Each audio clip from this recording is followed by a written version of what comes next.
Ano? Mga kaibigan, nandito po tayo ngayon sa... Guys, we are now going to visit the very place where the Bulusan Sudaptap Miligabiga Boulevard is being constructed in this very moment. For Bulusanon town folks, we are very familiar with this place, particularly from the Calamites to YouTubers, especially the non-Bulusanon viewers. The plan is already I want you to inform you that Sitio Balwarte is a part of Barangay Dapdap, where this Dapdap Miligabiga Boulevard is being constructed at the moment. Where this issue is a promenade from Barangay Dapdap to Miligabiga. Oh my God! Miligabiga, where it is and also enchanting beach, where we can find their favorite, one of the favorite tourist destination that we can find there are rare kind of smooth stone, and also one of the tourist destination. This boulevard from here in Palog, Palog is a popular stream where the waterways of rice fields meet here, and construction will begin here going to Miligabiga Beach. This place, of course, is very familiar to all Bulusanon, especially in this humble yet memorable place called Palog. Palog is a stream which was formerly abundant for mudfish, kangkong, snail, or even birds from rice fields, trees, and plants here long before the modernization and the mushrooming of population, of course, in our town. Of course, this place is humble, simple, but yet very memorable for all Bulusanon, especially for those who are living in the nearby barangay of Dapdap, Madlawon, Dangkalan, or even for some other nearby barangay population which of our town. Because in the seashore, part of the seashore, we can enjoy savoring fresh air and walking along the beach and the rice fields. It is also the place for relaxation and bonding for family, friends from town folks, and for the foreign and local tourists. The children were also can pick or collect seashell, the stone used for the shell called boskayo. Nandito po tayo mismo sa lugar na kung saan indoor games for children, ginagawang baywalk dito sa aming lugar sa Bulusan. At makikita po natin na nandito na po yung mga punong kahoy ng mga pinutol para nga po i-clear na para sementohin at gawing baywalk, Manila version ng baywalk dito sa aming bayan. Dito malapit sa tabing dagat na tinatawag na Sitio Balwarte. At yan po ay may makikita tayong dumadaloy na tubig sa gilid ditong because of ginagawa. The prohibition of planting here, because this was considered here and was believed to be as a prohibited drug for its roots, leaves, stem, and unti-unti na pong pinutol yung mga maliliit na at medyo meron naman din medyo malaki na punong kahoy na pinutol para po sa gagawing especially the tourism promotion of the government in the past, where he could hear different seashore insects, crabs, and the sea or the birds. We consider the seashore in the past like a paradise because of different wild fruit-bearing trees, shrubs, and animals, where their habitat is at a beach. Palog is a small stream and canal where the different water from the rice fields meet with was also abundant for freshwater fish like kasili, or the eel, haruan, or puyo, or the mudfish. During flood season in September to January, this stream was also abundant in agama and ulok, kinds of freshwater crab, and tagus, pokot, freshwater shrimp, suso, tubayon, freshwater kinds of snail or shark with a sharp shell, and different kinds of birds from the rice fields, or the kabon or the kogas or other rare wild rice fields birds. I cannot imagine how can a place return to its former beauty for being clean, fresh, cold, abundant, and calm when there is no choice for us than to welcome progress and changes, not only because of modernization but also we see this as an unavoidable decision to modify the place because of climate change prevention or to boost tourism. Seawalls and river walls are built to prevent people from strong tide, the sea, and the flood control are vital for survival. I put here in this blog I can see that without sacrifice there is no prize. And that is true, because every improvement, every protection and prevention of place, to build strong walls and fence, the first to sacrifice will be trees and animals, the flora and fauna who are the Ang living lugar on that pong ito na or tinatawag in na that trees and Kapangdanan place to be moved by dito sa infrastructure. may tabing dagat ng Anyway, for every aming progress and sa Sitio modification, Baluarte, modernization of a kung place, saan we need to ginagawang rethink first construction and ng limitation. gagawing We have to baywalk. observe that. As we can see at my back, are the palm trees called pandan, or the similar to the baribo with At sharp syempre, thorn, similar also to karagomoy, which are walang the putulin tong chief mga material also for making puno na hats ito ng or mats pangdaan and dahil sa other handicrafts, construction ng baywalk. especially in the past, Maraming parte the dito old ang folks. But in mawawala. this Pangdan, Kahabaan na ito ng was tabing dagat ng were also famous here in Bulusan. this seashore for shelter of the at tayo nga ipapunta fishermen na sa site during na rain, ginagawang before they are going baywalk. to fish, At ayan po, especially mga or kaibigan, also the people who mga visit YouTubers, here for leisure and for fishing. All folks said that this was planted here as the best protection for strong tide, and at the same time to protect from soil erosion, and a habitat for different animals, insects, etc. Other not only pandan but also on that pandan tree, we can see the orange superior kind, delicious fruit of pandan, a pineapple look alike. But this orange fruit of pandan we see on the video is not an edible fruit. We cannot. This is not an eatable fruit, but only can be used for decorations and appetizing for the eyes only. Dito sa Bulusan, Pangdan is similar to karagomoy. ito po ang tinatawag na Kapangdanan dito sa aming bayan ng Bulusan. Chief material also for making hats, mats, or other handicrafts, especially in the past. But in the Pangdan was famous here in the seashore for shelter of the fishermen, especially people who visit dito ang here. kasukalan.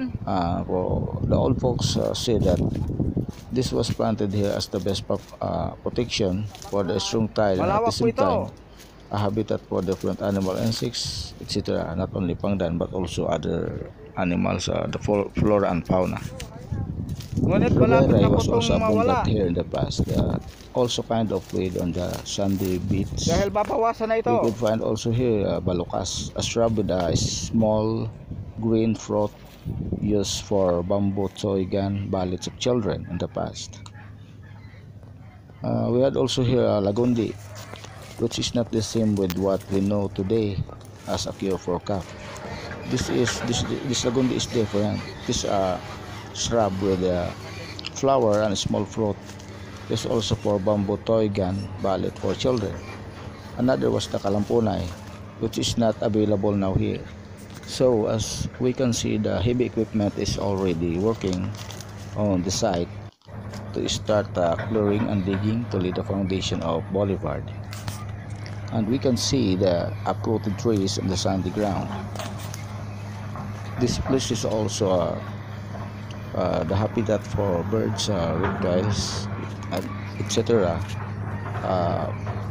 Flora and fauna. As we consider the seashore as a paradise because of different wild fruit-bearing trees, shrubs, and animals, where their habitat is at the beach. Palog is a small stream and canal where the different water from the rice fields meet, which was also abundant for fresh water, fish like asili or the haruan, as I already mentioned, puyo and all other mudfish, especially during the flood season in September to January. This stream was also abundant in agama and ulok, kinds of freshwater crab, patagos the pokot of freshwater shrimp, suso, tibayon, freshwater kinds of small and sharp with a sharp shell, and different kinds of birds from the rice fields. As a result of this modernization, particularly the making of concrete boulevard seawalk from Palog to Miligabiga, we can see also the benefits like an easy access going to Miligabiga because of better promenade flowing there instead of difficult ways as being obstructed by trees and thick grass and plants, aside from the rough roads obstruction. Of course, it will boost tourism for both local and foreign tourists, which is also a determining factor for a place of business and progress where tourism is being promoted. And of course, we can see also disadvantage even without mentioning it. However, the obvious results are the changes of natural beauty, the dying of natural habitat of flora and fauna, the changes of temperature in this place. Ito po ang mismong site ng ginagawang Baywalk dito sa aming bayan sa Bulusan. Mula sa Kapangdanan, magiging Baywalk na parke na pasyalan ng mga dayuhan. For all my vlogs, the purpose are to inform, entertain, inspire, influence, and to share my humble ideas and talents. Also because God has given me this to share also to others. So when I inform, I must not say that I have a 100% certainty. When I entertain, others also will not be amused. When I inspire, others will sleep. When I influence, I will not please all, but only what I can do is to share. So my purpose of this video is to entertain the Bulusanon or other or even the non-Bulusanon to see one of the beautiful place in our place where we can enjoy doing our days of free time to relax, rest, ang kalikasan na kagandahan nitong aming to savor lugar the sa fresh baybayin air ng in this Bulusan, place while kung saan returning to tinatawag na the Kapangdanan, memorable sa carefree tabing dagat pandemic-free ng world aming in the karagatan. past. Kasama Our namin children si can Rolando freely play here, at si talking vlogger to Kahiras Nico strangers Cornias. Ang without inyong fear likod, of COVID-19 YouTubers, and the restriction of Abunjo Forcado protocols. Vlog. And even adults can behave also like children here because this place on this place manonood kung are hindi free taga from Bulusan, COVID-19. yung natatanaw natin doon sa may bandang Kanluran, yun po ay ang Bulusan Volcano. At fortunately nung pumunta kami dito hindi maulan, halos karatigil lang ng ulan kasi mula Pasko, mula New Year, grabe na talagang ulan. Tapos tumigil lang. Ngayon ay mga nakailang araw na rin ang araw. Although umuulan-ulan pa rin sa gabi. So kaya malinaw ang panahon niyan. Nakikita natin ang linaw ng horizon. At dito naman sa lugar dito ay talagang pre-COVID naman dito eh. Wala namang kaso sa ngayon. Kaya lang dahil sumusunod pa rin kami sa protocol na kahit saan kami pumunta naglalagay pa rin kami lagi ng face mask. Saka isa pa sa layunin ko kapag nagbablog ako ay lagi ako naglalagay ng face mask dahil identity ito, kumbaga para maipakita sa darating na ginawa itong video na ito ay sa panahon ng pandemic na kung saan ang mga tao ay naglalagay ng face mask. Kaya either nagpapa picture ako o nagbibideo ay lagi ako nakalagay din ng face mask. So, pero sa ngayon pati pa rin talaga nag-iingat pa rin talaga kami dito dahil ang COVID naman ay hindi natin alam kailan kung lalo na yung mga bagong dating na galing sa ibang lugar. Saka hindi na namin inaalis dito ang salitang pag-iingat at saka pagsunod sa protocol.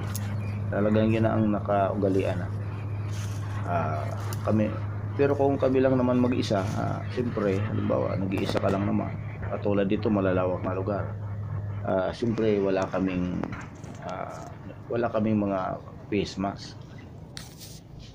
Ang lugar na ito talaga ay tirahan ng mga iba-ibang isda, katulad ng tinatawag sa Manila dalag. Ibang klase rin ng isda dito, yung mga ang kulay niyan ay brown kasi hindi mismo naman ito ang malilinaw na tubig dito. Malinaw yan, kaya lang siyempre may halong putik na galing sa palayan, sa rice field.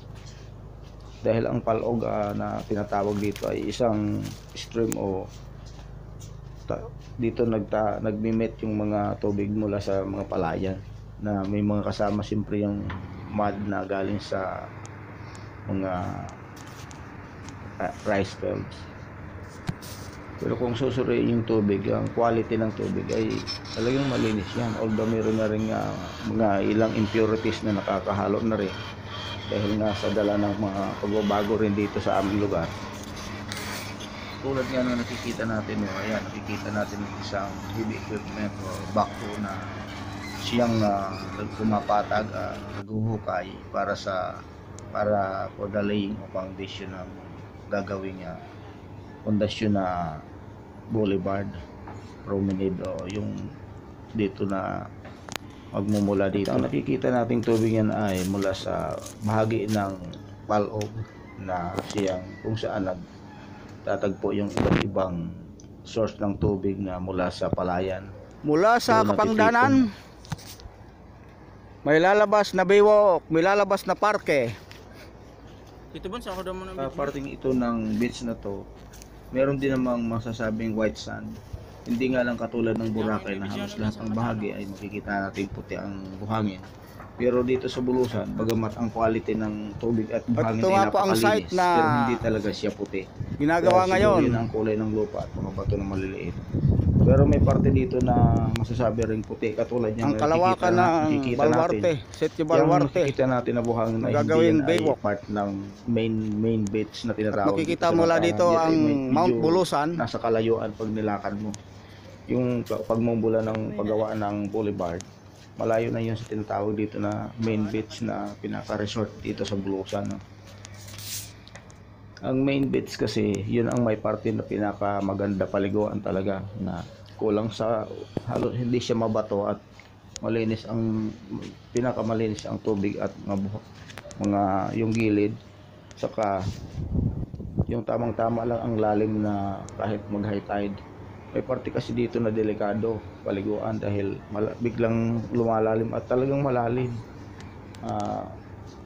Talagang malakas ang alon, kaya marami ring minsan na luluno dito pag naligaw yung mga dayuhan na hindi nakakaalam sa lugar.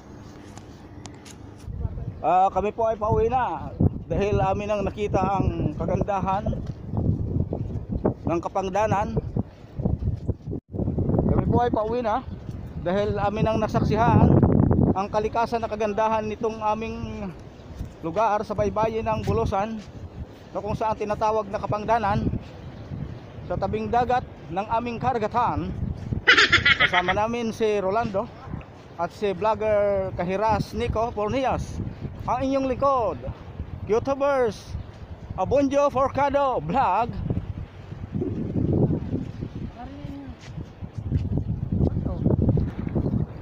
Ngunit bago kami umuwi, minabuti muna namin sumakay ng bangka sa gilid.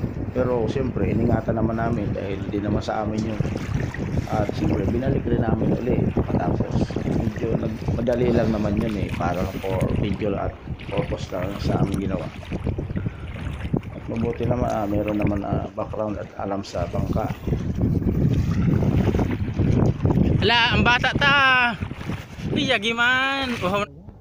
At saka umuwi na nga kami na siyempre enjoy kami at muli namin napasyalan yung magandang lugar na to at parang medyo namimiss rin namin na mababawasan na ang parting ito na at saka napakahabang bawas na ito po ay napakadelikadong itong boulevard na daanan. Kapag nabitiwan mo ang cellphone mo, sigurado daw patas ang labanan. At sa muli sa lahat po ng mga nanood, mga YouTubers, maraming salamat po muli at sana wag niyo pong kalimutan manood ulit sa susunod at sa mga hindi pa nag-subscribe, subscribe na po. Maraming salamat po sa lahat. Ano mo man ikaw yung naalala naman? Dahan-dahan lang ang pagdaan dahil kunting pagkakamali. Pirilay. Diba, di private property na eh. I don't think so. Possible.